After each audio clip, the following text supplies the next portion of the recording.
My missing husband has returned home, but I know it's not him. The material was taken translated from the edit. My husband disappeared 6 months ago, just went to work one day and never came home. This event shocked all the neighbors, because this has never happened in our quiet suburb surrounded by white lace fences. The police launched an investigation, the neighborhood watch went around the neighborhood, but no one found a single clue that could clarify what happened to him. Our family struggled in vain with grief. Not so long ago, the last wanted posters with my husband's face disappeared, torn down or buried under new ads. The police, contacting me less and less often, and gradually the calls came to naught. I accepted the new reality, no matter how difficult it was. I admitted that my Rick would never come back. And then he came back. Last week I was watering the petunias behind the house when I heard the garden gate creak open. Instinctively I turned my head. It was him, exactly the same as on the day of his disappearance. The wind ruffled the same blonde hair, the same bright blue eyes shone and the same lips curved in a smile. I froze in shock. We mourned for him for so long, but still he was here, standing in the garden, as if he had gone for a moment to get milk. I asked him where he was. He didn't know, couldn't remember anything about the last 6 months. Everyone was overjoyed. Friends, our families could hardly believe their eyes, but not me. Look, I know this is going to sound crazy. Our families will never believe me, and there's no way I'm going to the police myself unless I suddenly want to spend the rest of my days in a straitjacket. But I just know that the man sleeping in my bed is not my husband. I don't know what to do.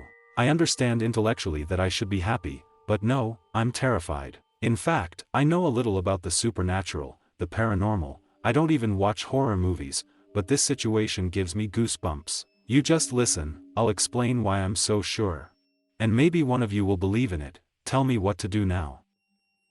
The morning after Rick returned, I made him a cup of tea. He accepted it, giving me his radiant smile, and then took a piece of sugar and a sugar bowl and threw it into a mug. Since his return, our house has been mired in a maelstrom of feverish chaos. I was still in shock and didn't attach any importance to it, but the episode itself stuck in my head. Let it sound like nonsense, but my husband never drank tea with sugar. He thought that it hopelessly spoils the taste of the drink, and was always very upset if I forgot myself and added sugar to his mug.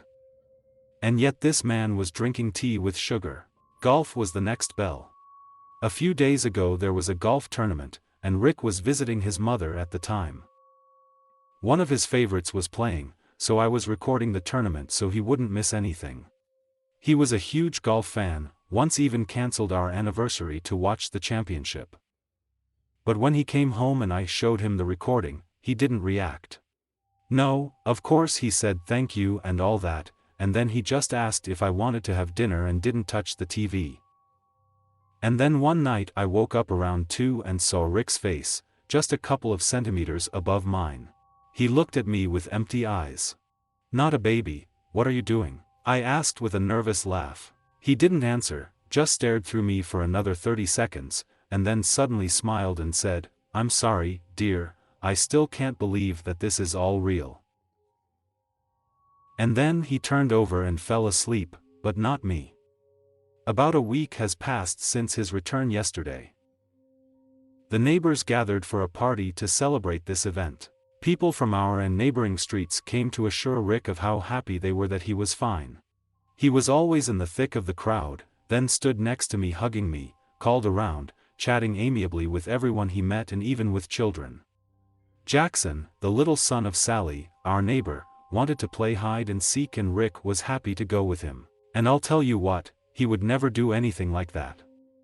My husband claimed that he did not like children, that's why we did not and could not have children, that's why he never played neighbor kids, especially with Jackson. Rick was literally avoiding him. Shortly before his disappearance, I began to suspect that my husband was just trying not to be near the boy so that no one would notice their subtle but obvious resemblance. The final nail in the coffin lid was Sally herself. This morning she knocked on our door, stood on the threshold with a large tray of cakes as an excuse to come in, but I understood that she just wanted to get inside to assess the situation with her own eyes. I escorted her out and called her an annoying bore. Eric just laughed, kissed the top of my head and agreed. Imagine, it was then that I finally became convinced that this man could not be my husband. Rick would fly into a rage if I insulted Sally, as if I had no reason to hate her, as if she hadn't fucked my husband behind my back for years. But today everything was quiet, he no longer tried to protect her. I know what you're thinking, it's quite possible that he had an accident, hit his head and the memories just erased. Maybe even changing his personality. And this is quite a good logical explanation, I do not argue. That's exactly what the police would have told me if I had decided to tell him my story. But do you know why I am so sure that this man is not my husband? He doesn't have a scar, just like that. If it really was Rick, he'd have a scar on his forehead from the golf club I hit him, but there's nothing there, not a trace.